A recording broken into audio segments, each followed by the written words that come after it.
mañana, y ahora que seguimos un poco frescos de Hannah Arendt, vamos a empezar con el compañero Emanuel Serrano Sámano, estudiante egresado, casi egresado de aquí de la UAE. Pues bueno, vamos a ver con él.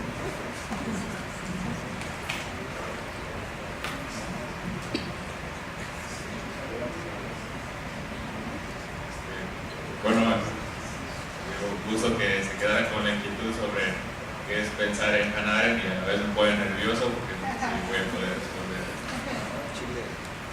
Bueno, haciendo una como pequeña introducción sobre quién es Hannah Arendt, pues es una filósofa alemana de origen judío, una de las mujeres más influyentes del siglo XX, víctima de la persecución nazi, se exilia en los Estados Unidos y ahí redacta muchas de sus obras que serían muy importantes y trascendieran en el ámbito de la política y de la moral. Su pensamiento recibió varias críticas de los marxistas ortodoxos de la época y también de la comunidad judía. Incluso muchos de sus amigos judíos que tenía la rechazaron después de haber publicado su texto sobre el juicio de Eichmann en Jerusalén. Pero bueno, esto no hizo que Arendt se retractara de su pensamiento e incluso lo estuvo reivindicando constantemente. Las ideas de Arendt siguen siendo polémicas el día de hoy, pues aún son vigentes, pueden dar respuesta a las crisis de nuestro tiempo. Si bien para ella los totalitarismos se caracterizan por la total supresión de lo político, por convertir a los hombres en seres superfluos, no sugiero aquí una analogía entre los regímenes totalitarios del siglo pasado. En cambio, creo que es necesario entender que la indiferencia ante tantos muertos, la idea de que mientras se mataran criminales, como se suele decir en público en general, o de que se trata de un lío entre los políticos, que los ciudadanos no tenemos poder para hacer nada al respecto, propicia a partir de una impunidad, de expansión de un mal que corrompe a nuestra sociedad. En la obra La vida del espíritu, Hannah Arendt realiza un análisis sobre lo que ella llama actividades espirituales del hombre, a saber, el ejercicio del pensamiento y del juicio. La vida del espíritu es un texto de 1971 y surge a partir de unas inquietudes de Arendt sobre la visión que tiene de Eichmann, cuya principal marca distintiva es su manifiesta incapacidad para pensar. Por otro lado, el concepto de la banalidad del mal, portado en su libro sobre el juicio de este. La cuestión que le interesa es la siguiente: la actividad de pensar en sí misma, el hábito de examinar todo lo que acontece o llama la atención, independientemente de sus resultados o contenidos específicos. ¿Podría esta actividad estar entre las condiciones que empujan a los hombres a no hacer el mal o incluso los condicionan frente a él? Para Arendt, el pensar es una actividad que trata fundamentalmente de descongelar preconceptos, pautas categoriales ya dadas que pretenden ser definitivas. En cambio, el conocimiento filisteo, como le llama ella, el conocimiento académico especializado, en el que nada vital se pone en cuestión, establece la no comprometida posición de repetir prejuicios no reflexionados y aceptar así reglas de conducta a las que uno se termina acostumbrando y que se imponen como respuestas automáticas que deciden por uno lo que está bien y lo que está mal. En palabras de ella, se acostumbran a no tomar nunca decisiones. Es en la carencia de poder tomar decisiones donde Arendt encuentra el hueco por donde ingresa el mal en el mundo. Y dice, los prejuicios ordenan lo que acontece en el mundo y nos salvan de enfrentar la realidad. Al aceptar críticamente una clasificación a priori, instituye lo normal y cataloga lo anormal. Y delegamos todo esto, esta actividad, termina siendo en nadie el poder de elegir y decidir. No asumimos riesgos y los hechos en los que nos comprometemos desaparecen en cuanto constituyen fin de la cita. Son cambiados por otros. Lo que para el régimen nazi era normal, al final de la guerra aparece como aborrecible y siniestro. De la misma forma en que hoy está bien visto cometer actos de corrupción e inclusive salir que se premia. En cambio, el reprobar esos actos se percibe como cobardía y estupidez. Y muchas veces vamos con esto y se justifican estas personas con la frase de pues todos lo hacen y por qué yo no. compartir de este modo los prejuicios nos acostumbra a obedecer las reglas que gobiernan nuestra vida cotidiana y sin las cuales nos sentiríamos abrumados. Ahora bien, así como no se puede vivir sujetado por un sistema de prejuicios, tampoco se puede vivir sin prejuicios, pues sería desolador, afirma Daniel Mundo en un texto sobre el valor de pensar en análisis. Enfrenta cada uno de los sucesos que nos ocurren como si fuera único e injustificable. Son al fin de cuentas los hombres los que deciden qué hechos les parecen factibles de subsumir en juicios previos y qué otros hechos merecen o deben ser reflexionados hasta su raíz. Pensar es una actividad solitaria, un diálogo silencioso entre el yo y el sí mismo, como nos comentaba hace rato el maestro Terence. El espacio de soledad que requiere el pensar no viene dado, hay que construirlo. Arendt, en su texto El pensar y las reflexiones morales, distingue entre dos tipos de soledad: la soledad que genera la sociedad y la soledad del pensador. Así lo demuestra recurriendo al diálogo Hipias Mayor de Platón, en donde al final Sócrates dice a Hipias que ha demostrado ser un interlocutor especial, comparándolo a sí mismo, a quien cuando regresa a casa lo espera un hombre muy desagradable que continuamente me refuta.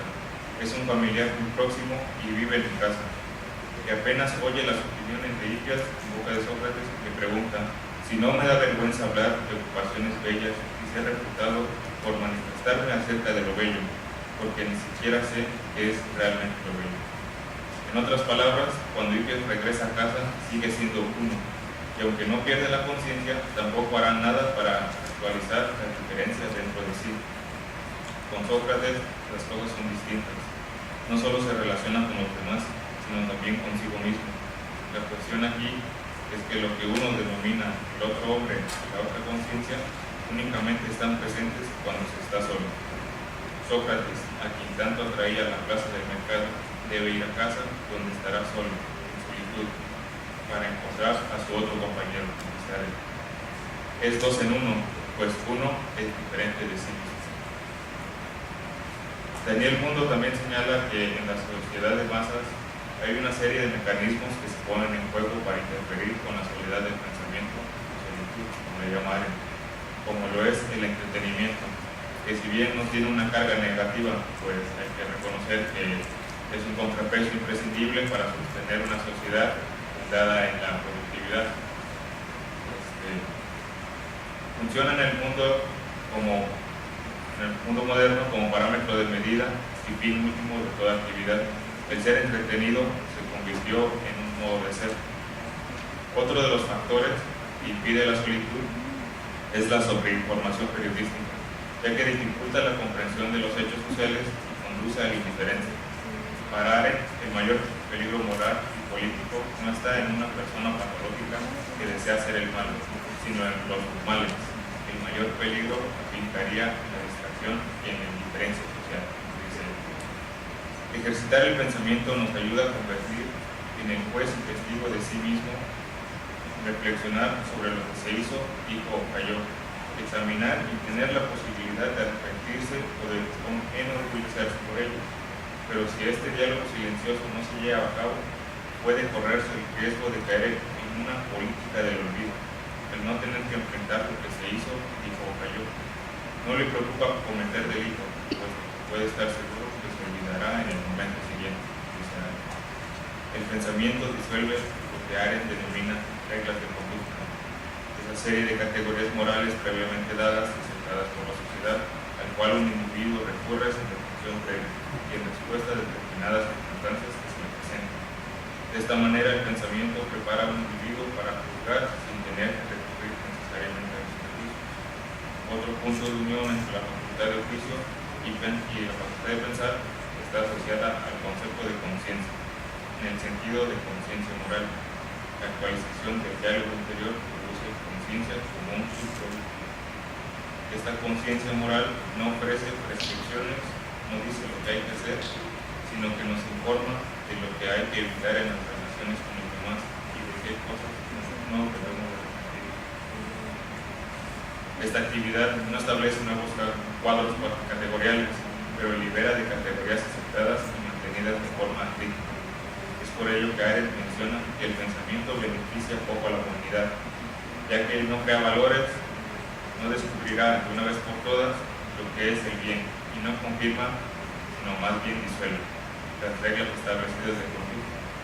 Su significado político y moral aflora solo en aquellos raros momentos de la historia en que las cosas se desmoronan y el centro no puede sostenerse más. Es así como propongo el pensamiento de Hannah Arendt como una acción subversiva, pues en estos momentos el pensar deja de ser marginal a las cuestiones de política. Cuando la sociedad se deja llevar por lo que los demás hacen y creen de manera irreflexiva, aquellos que piensan son arrancados de su escondite porque su rechazo a participar llama la atención y por ello se convierte en un tipo de acción. El pensamiento revela las opiniones no examinadas y las destruye, y esta destrucción tiene un efecto liberador sobre otra facultad del hombre, la facultad del juicio, la más política de las facultades del hombre, la facultad de juzgar particulares sin suprimirlos bajo reglas generales. Arendt, en su libro La condición humana, divide tres actividades esenciales: labor, trabajo y acción. La labor tiene que ver con la mera subsistencia. El trabajo consiste con la producción artificial del mundo y la acción corresponde a la actividad política por excelencia, donde el hombre en un espacio plural, por medio del discurso, adquiere singularidad y individualidad propias que le permiten distinguirse de los demás miembros de su especie. Por medio de la acción, el hombre nace para el mundo en su singularidad única e irrepetible, y justamente por su originalidad, lo inesperado e imprevisible puede ser esperado de él. Podemos agregar la siguiente conclusión: la acción corresponde a la condición humana que permite que el hombre tenga una existencia propiamente digna de hombre, en su singularidad e irrepetibilidad, y que sea capaz de actualizar su facultad más admirable, comenzar algo nuevo. A esta capacidad de comenzar, Arendt le llama, recurriendo a un antiguo concepto agustiniano, natalidad.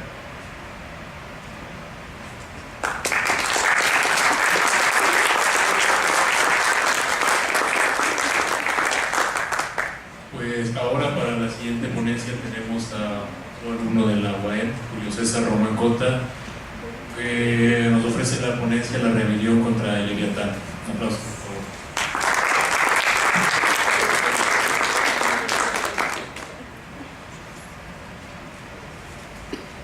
Bueno, muy buenas tardes. Gracias. Yo estoy muy agradecido a los organizadores por la oportunidad de esta tarde compartir algunas ideas. Esta pequeña ponencia es apenas un esbozo de un interés que tengo y además una preocupación precisamente por volver a la obra de Thomas Hobbes de El Leviatán, haciendo una pequeña analogía de lo que pues estamos viviendo actualmente, ¿no? Voy a tratar de hacer esta analogía al contexto en que vivimos. Yo parto del hecho que vivimos pues, en este contexto de crisis de legitimidad del Estado moderno como lo conocemos, y que tiene algo que ver ahí el concepto de legitimidad, sobre todo pues, en la situación que estamos pasando de violencia y de represión sistematizada entre lo que se considera el Estado y los súbditos, ¿no? Entonces desde ahí parte mi preocupación por esta ponencia. El propósito pues, es evidenciar estas semejanzas que existen entre la libertad de Thomas Hobbes con el Estado democrático y también ver si es posible que los súbditos pueden rebelarse legítimamente, el concepto de legitimidad de nuevo, contra el Leviatán. La cuestión a responder es si nos es lícito y legítimo rebelarnos contra él, haciendo esta analogía del Estado dentro de su mismo sistema. Y esta pequeña ponencia está dividida en tres pequeñas partes. Una de ellas, la primera, es la cuestión que tiene que ver con los fundamentos del Estado moderno. Siempre ha sido una preocupación para los filósofos tener este óptimo ideal para gobernar con virtud y mantener la estabilidad de la polis, o lo que se consideraba la polis en la antigua Grecia, y también mantener un ideal constitutivo del hombre político. Y prácticamente en el avance, en el transcurso de la historia, pues nos damos cuenta de las diferentes formas de Estado desde la antigua Grecia hasta la Edad Media, el Renacimiento. Voy a hacerlo así como un poco más sintético para no es un poco largo y porque el tiempo son 20 minutos, entonces trataré de hacerlo un poco más sintético. Siempre pues en la época o en la Edad Moderna, el Estado moderno, el Estado-nación, le implicó adquirir esta cuestión del problema del territorio, es decir, el elemento constitutivo del ordenamiento del Estado. Esto retomemos a los reinados, los principados del siglo XVI, que generaron también el cambio en la teoría política al incorporar la reflexión de esta época, de los elementos de demografía y los conceptos también como de población, que después serán retomados incluso por Foucault y por todos otros filósofos, ¿no? Bueno, para iniciar la discusión, tomaré la definición más general y clásica de la filosofía política acerca del Estado, la cual refiere a toda organización jurídica que ejerce la coerción de determinada comunidad. Y bueno, esto, para conocer de dónde proviene el poder del Estado, debemos retomar los planteamientos de Thomas Hobbes, imprescindibles para caracterizar pues el Estado, ¿no? Porque conocemos hoy como el Estado moderno. Que también Hobbes parte del hecho de que pues todos los hombres somos mortales y por naturaleza somos iguales, y ante esta conformación y esta división entre estado civil, los hombres que vivían en el estado de naturaleza, es decir, donde no había leyes y todos los hombres tenían el derecho a todo, pues no existía pues ninguna prohibición, ¿no? Y en ese contexto, Hobbes sostiene que durante este tiempo los hombres viven sin un poder común que los atemorice a todos, que se hallan en la condición de Estado y que se denomina la guerra, o sea, la guerra total, el estado de naturaleza de los hombres, del cual pues no existe lo que hoy conocemos como Estado civil.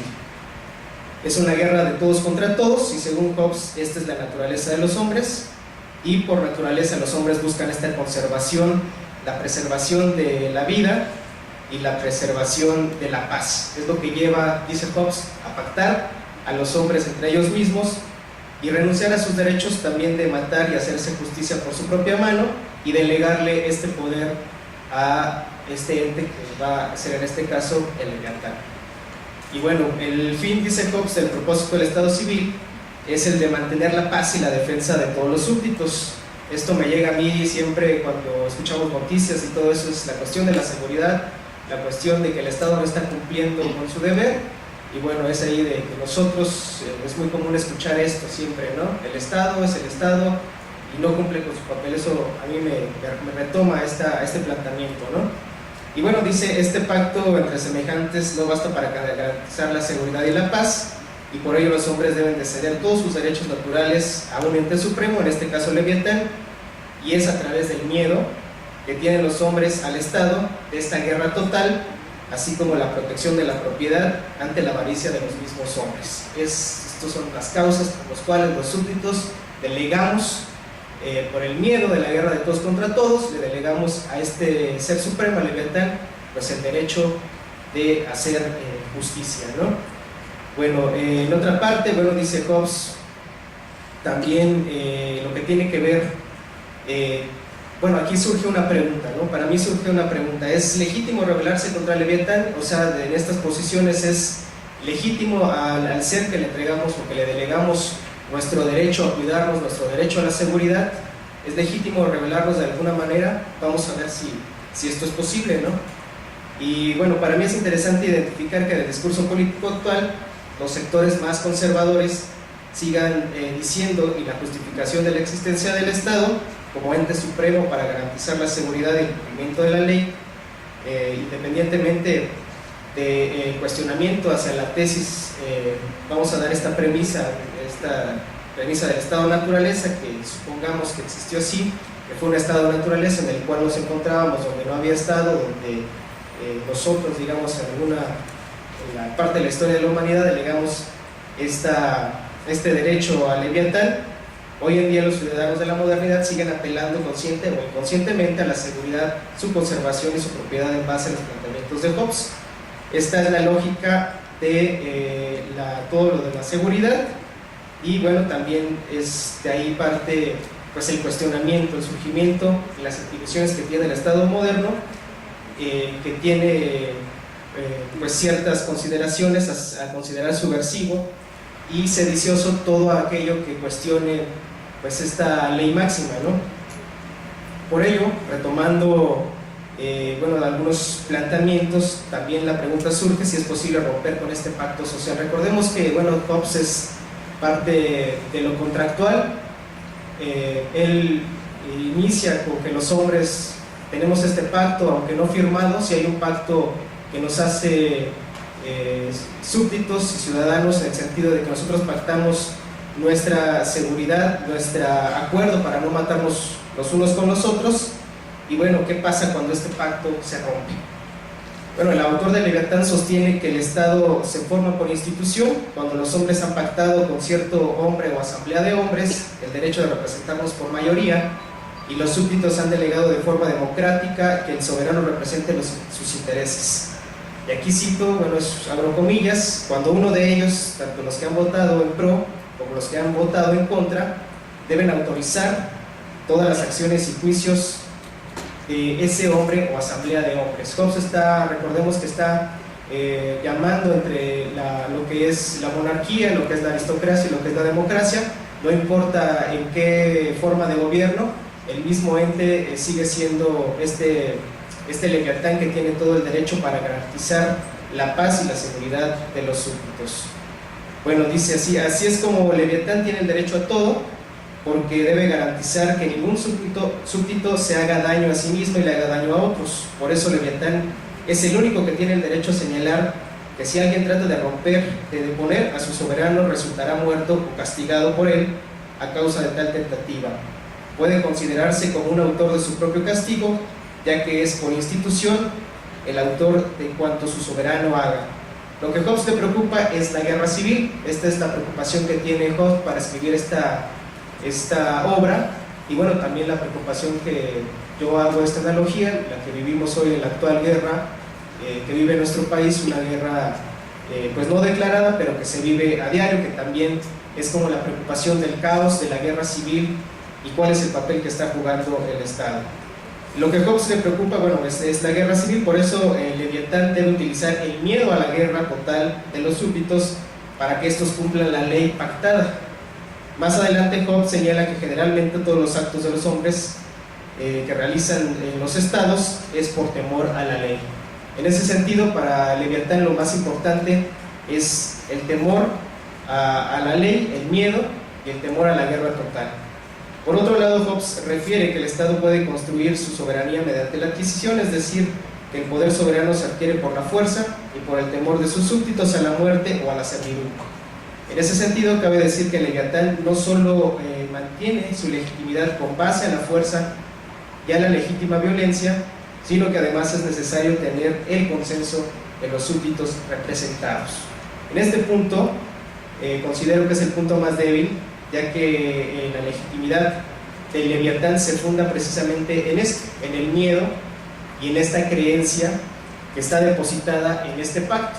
Es la creencia que tienen los súbditos de delegar sus derechos hacia el Leviatán. Los súbditos delegan sus derechos en la creencia de que el Estado garantizará su conservación, pero en determinados momentos, cuando el Estado no le garantiza a los súbditos esta conservación, estos padecen de injusticia, de opresión, de expropiación. La obediencia y el pacto entonces se rompe.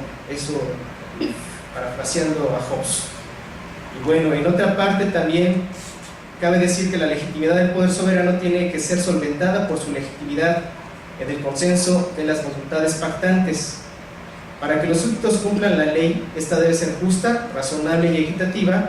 De lo contrario, el Estado pierde autoridad y solo puede mantener el orden mediante el miedo al castigo. Hobbes descarta que la ley esté por encima del Estado, pero es precisamente esta ley o pacto social a la que podemos considerar como una contradicción, porque la razón de ser del Estado mismo es el pacto entre los hombres. Hobbes señala, además, que las causas y las enfermedades que debilitan el Estado son aquellas derivadas de las doctrinas sediciosas, aquellas que enjuician las acciones del Estado. Es decir, bueno, considera Hobbes que todo aquel pensamiento sedicioso y de rebelión y de secesión, bueno, esto puede poner en peligro al Estado y en consecuencia también a toda la sociedad que decide proteger o que representa.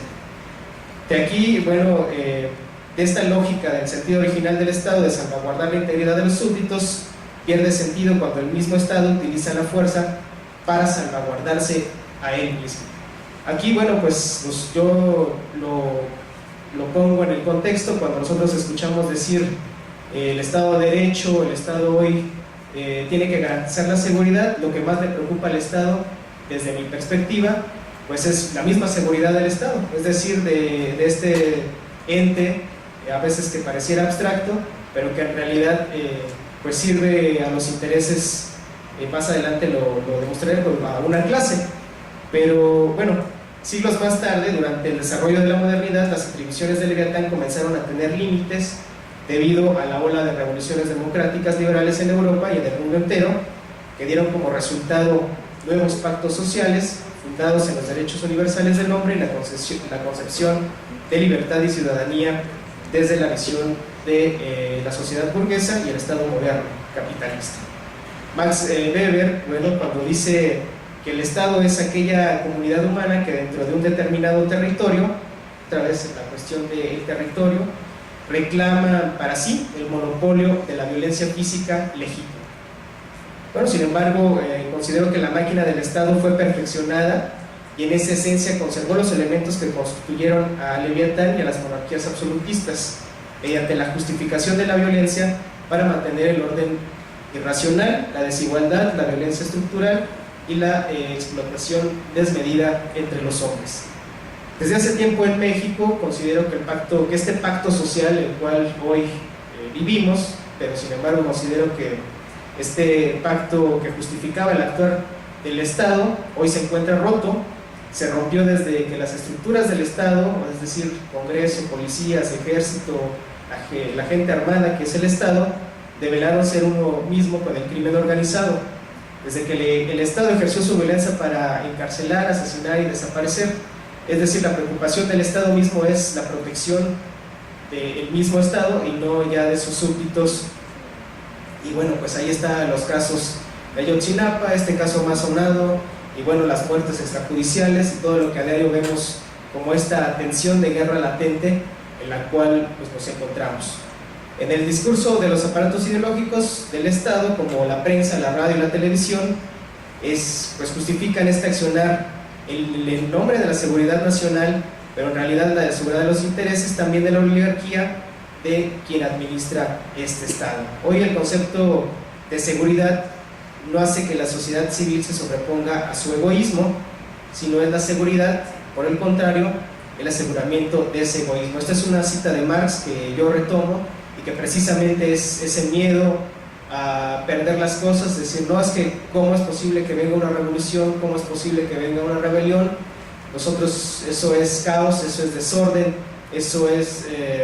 y entonces le vuelven a delegar a Leviatán, al Estado, su forma de protegerlo, ¿no? Es obligación del Estado, el Estado debe garantizarnos la seguridad y vuelve a este círculo vicioso. Lo que trato de mostrar es que si es posible salir de este círculo vicioso que el mismo Leviatán nos pone, ¿no? Es decir, si hay otra cosa más allá de poder romper con esta lógica de círculo que nos pone el Leviatán. El que vivamos hoy en un estado de guerra es el resultado del divorcio cada vez más entre el Estado y la sociedad, una sociedad dividida en clases donde los que se apropian del trabajo de otros se garantiza a través de la dominación del Estado. Bueno, pues ya a modo de conclusiones, considero que el poder soberano en la actualidad está dividido se encuentra en riesgo de ser destruido.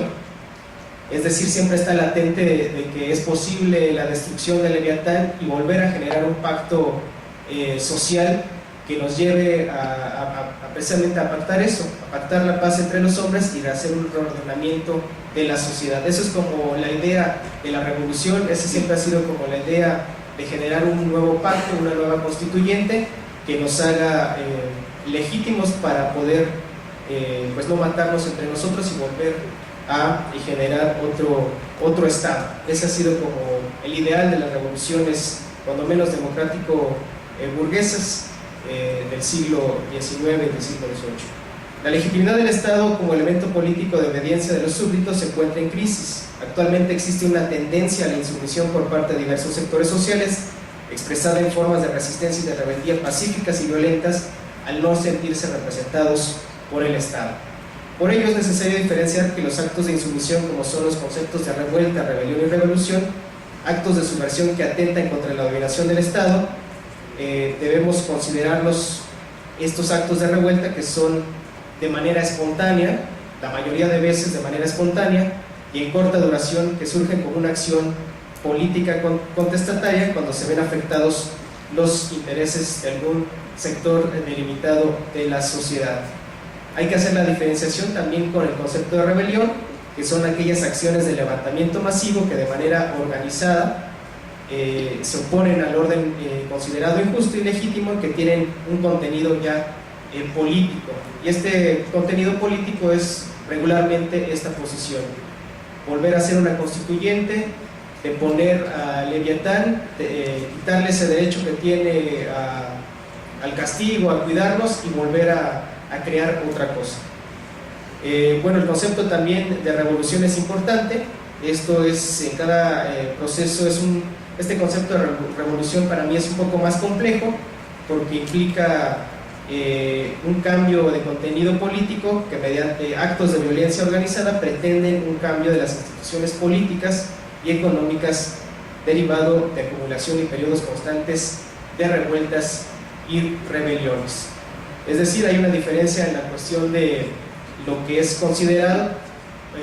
Vuelvo al planteamiento que hizo también el doctor Armando. Es interesante saber, porque efectivamente el marxismo es quien más da el concepto de revolución con un cambio de estructura, de cimientos de las estructuras económicas y políticas, y esto es a lo que regularmente una revolución, el concepto de revolución se entiende aquí, de poner de nueva cuenta el estado de dominación.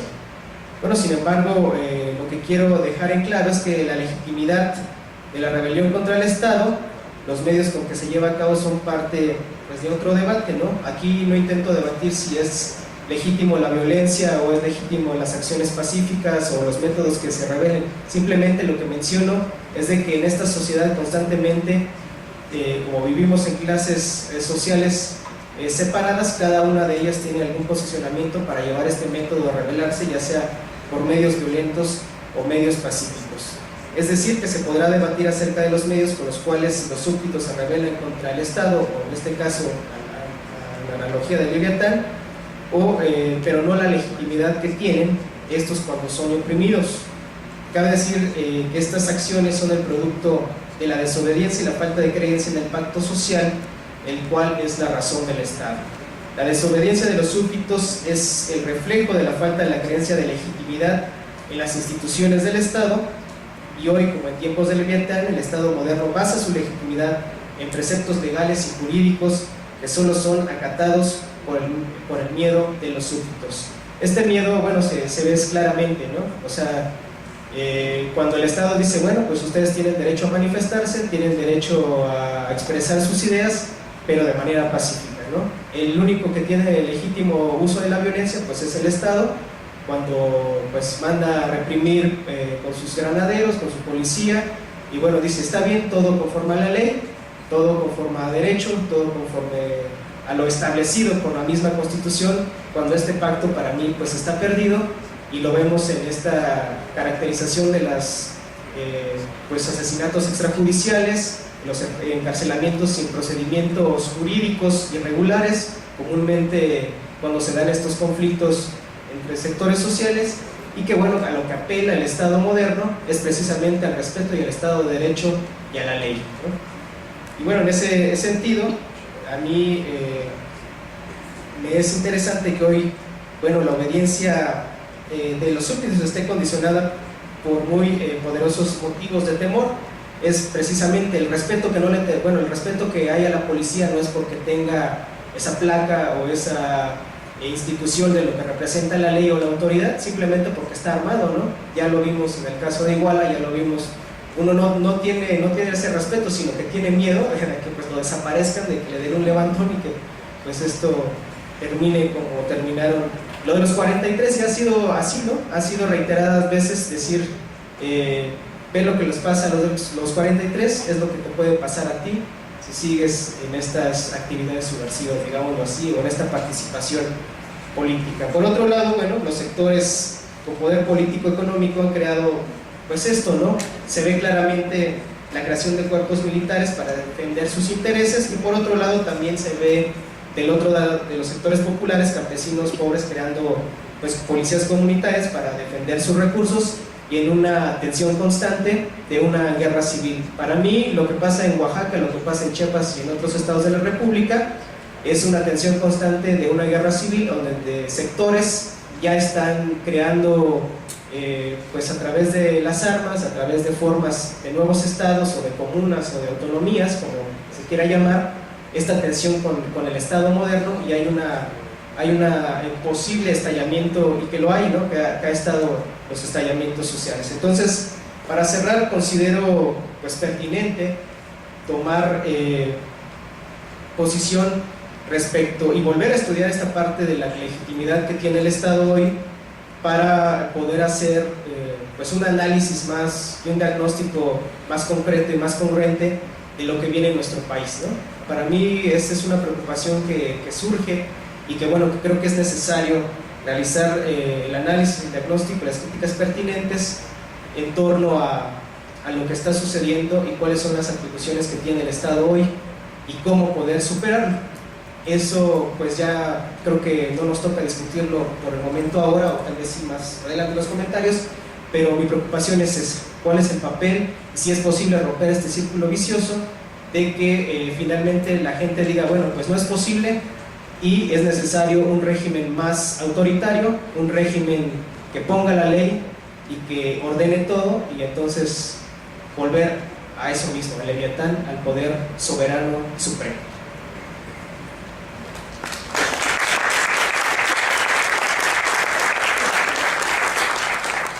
Pues bueno, algunos de ustedes podrán notar que en el programa hay dos ponentes más que el día de hoy no han podido asistir, y así como tampoco hemos podido contar con las ponencias para leerlas ahora. Así que en vista de ese pequeño detalle, eso sería todo por parte de los ponentes de la mesa, y damos paso a la sesión de preguntas. Empezamos con usted. Felicitarlos a los, vamos, que lamentable que no estuvieron los otros dos, pero con ustedes se pudo hacer un ejercicio muy interesante. Son dos preguntas, una para cada uno. En cuanto a Manuel, preguntarle, en el desarrollo de tu exposición y siguiendo a Aren, citaste una cosa que a mí me llama mucho la atención, es construir esos espacios para pensar. Parece que se complementan, ¿no? Entonces, ¿de qué manera podemos profanar al Leviatán? Pues pensando. Entonces, el círculo, ¿y cómo creamos esos espacios? Bueno, pero la pregunta concreta para ti es sobre esos espacios, en tu opinión, ¿cómo serían esos espacios? ¿Cómo son esas posibilidades? ¿Dónde están esas posibilidades? En cuanto a Julio, a ver, igual es nada más para referenciar, ¿eh? Parece que una forma de haber profanado, de, como tú dices, revelar al Leviatán, fue la razón ilustrada, nada más como referenciar, ¿no? Están los ensayos de Kant que señalan, no, pues esto puede ser correcto en la teoría, más no en la práctica, y bla, bla, bla. Pero actualizarlo y señalarlo, ¿piensas tú qué dispositivos puede haber, así como en su momento, en su época, se profanó hacia el Leviatán? ¿De qué manera? Agregar dos cosas nada más. Una, efectivamente tiene mucha razón al señalar, es que es una guerra, ya estamos en una guerra civil, solo que, o sea, de facto, aunque no se le ha atrevido a decir, por eso el Leviatán toma estas medidas. Y simplemente como comentario, porque a mí también me atraen estos temas y me ha dado la reflexión de decir, bueno, como tú lo señalabas, esta es la Constitución consagrada, ¿no? El pueblo tiene todo derecho, la inalienable oportunidad de cambiar la forma de su gobierno. Y te vas al Código Penal Federal y dice, es delito tal contra el Estado, ¿verdad? El que promueve una nueva Constitución, pues ¿qué pasó, no? Bueno, esas cosas, vamos, son verdades del perogrullo, pero nos sirven para saber que hay un puño, ¿no? Entonces, pues esas son las cuestiones. Muchas gracias.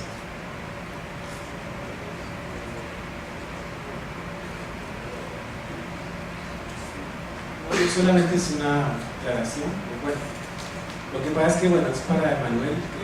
Tú dijiste que este pensar es subversivo, pero ¿en qué sentido lo entiendes? Porque yo había entendido, bueno, yo lo entiendo más bien como que justamente nos impide entrar dentro de esa subversión, esa revolución, ¿no? Pues solamente quería saber, un poco cambiaras esa tesis.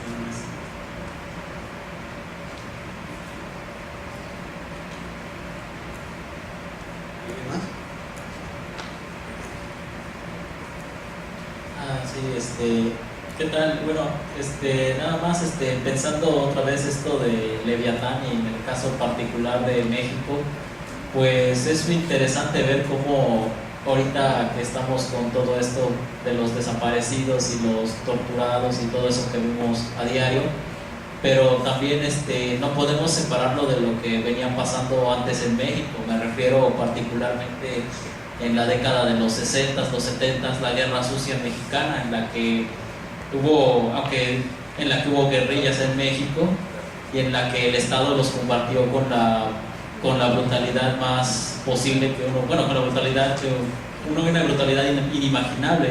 Simplemente tenemos que mencionar cómo el ejército se empleó a fondo para exterminar a la guerrilla de Lucio Cabañas en Guerrero. Fueron 7 años los que duró esa guerra ahí, y no solo fueron la guerrilla, sino que para vencerlo tuvieron que exterminar a pueblos enteros, y que hoy incluso esas personas siguen buscando a los desaparecidos de esa época. Y luego también otras guerrillas urbanas, como por ejemplo la Liga Comunista 23 de septiembre, que según se sabe llegaron hasta los 80s o algo así, pequeños núcleos, pero que también el Estado pues se empleó a fondo para exterminarlos, para desaparecerlos.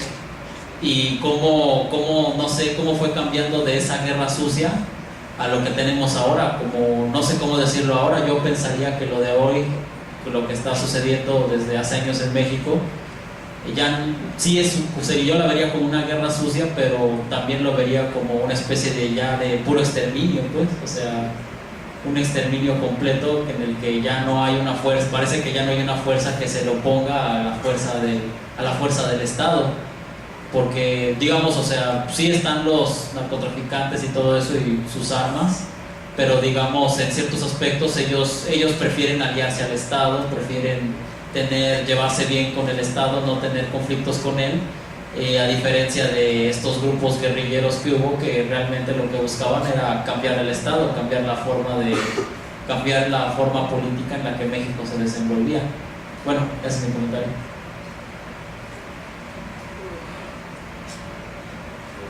¿Alguien más?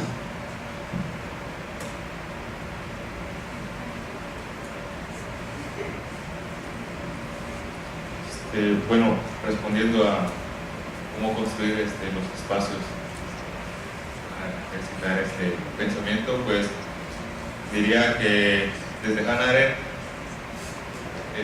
pues el acto de pensar, esta actividad, este ejercicio de pensar es un acto de soledad, de solitud, y llevarlo a cabo, o bueno, exteriorizarlo, ya se convierte en un acto de política. Ella divide, no distingue pensar es sobre cuestiones inmateriales, metafísicas, y la labor o el ejercicio del juicio es más sobre cuestiones materiales. Por ejemplo, podemos juzgar solamente sobre lo que hemos hecho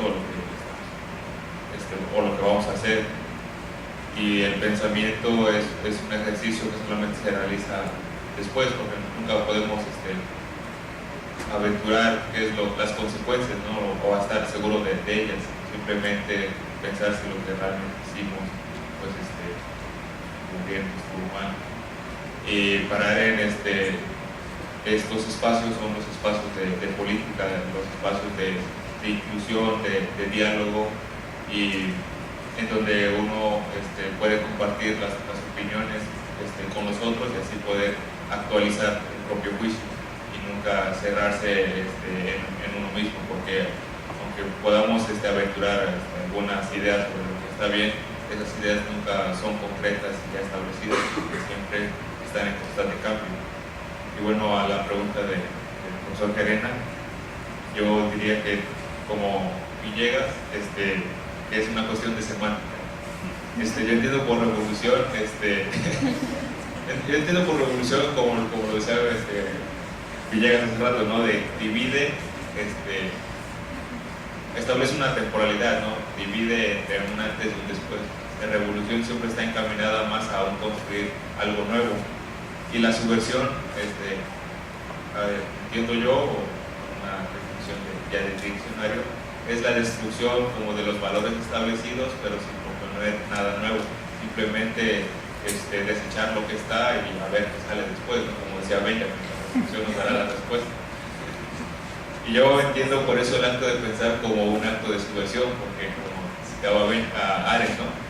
El pensar pues no es nada realmente productivo porque no crea nada nuevo, simplemente desecha las reglas o los valores establecidos, pero no crea unas reglas nuevas, simplemente es actualizar el juicio.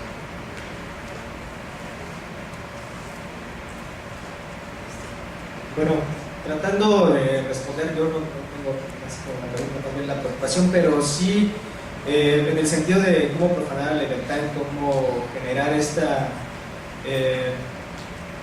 pues es este señalamiento, ¿no? Yo creo que estos espacios de reflexión, esta cuestión de señalamiento de la legitimidad que hoy tiene el Estado, ¿no? Yo creo que es para nosotros sabido que el régimen actual no tiene ninguna legitimidad de nada, ¿no? Yo creo que, pero es necesario pues señalarlo, analizarlo, decirlo, expresarlo en los medios que podamos también, porque como decimos, Leviatán viene y castiga, ¿no? Eso sí es una realidad, no es una cuestión meramente metafórica o meramente pues ahí, ¿no? Sí es real esto, ¿no? Hoy podemos hablar en este espacio pues muy tranquilo, muy cómodo, pero realmente en otros espacios pues realmente no se puede. Y hay que ir creando esos pequeños espacios. Yo no sé, la preocupación es esta, ¿no? Digo, vuelvo a los referentes que actualmente están latentes, ¿no? Oaxaca, Guerrero, la cuestión de explosividad que hay ahí, ¿no? Que, bueno, uno puede estar generando estos espacios de reflexión en asambleas, en construcción de otra cosa fuera del Estado, y que, bueno, finalmente el Estado o el Estado moderno, el actual o Leviatán viene y ejecuta, asesina extrajudicialmente sin ninguna cuestión. ¿Y qué está pasando? Entonces es lo que está orillando a estos campesinos, a estos estudiantes a tomar otras medidas, y estas medidas muchas veces son de manera violenta, ¿no? Es decir, la autodefensa, otras situaciones, y hay un círculo vicioso que es la preocupación que hay, es el círculo vicioso de esta violencia, que es la justificación precisamente del Leviatán, ¿no? Hay un caos y es necesario por eso el Estado, el orden, la ley y otra vez este círculo vicioso de poder anteponer la seguridad de todos ante el caos, el desorden y la guerra civil, que bueno, como decía, ya hay una guerra civil, aunque no lo queramos llamar así. Diario hay enfrentamientos, asesinados, y bueno, esto no termina, al contrario, ¿no? Yo siento que el Estado, a pesar de que tiene poca legitimidad, se hace más violento, y esa es la preocupación. No es que la legitimidad que tenga hoy el régimen le va a disminuir, o que, para mí, al contrario, va a tomar medidas todavía más violentas, más despóticas, y con tal de mantener precisamente esta teoría y esta forma de que el orden, la ley, la cuestión del Estado para garantizar la seguridad y el caos que puede venirse ante una posible rebelión o revolución. Eso es lo que comentaría al respecto.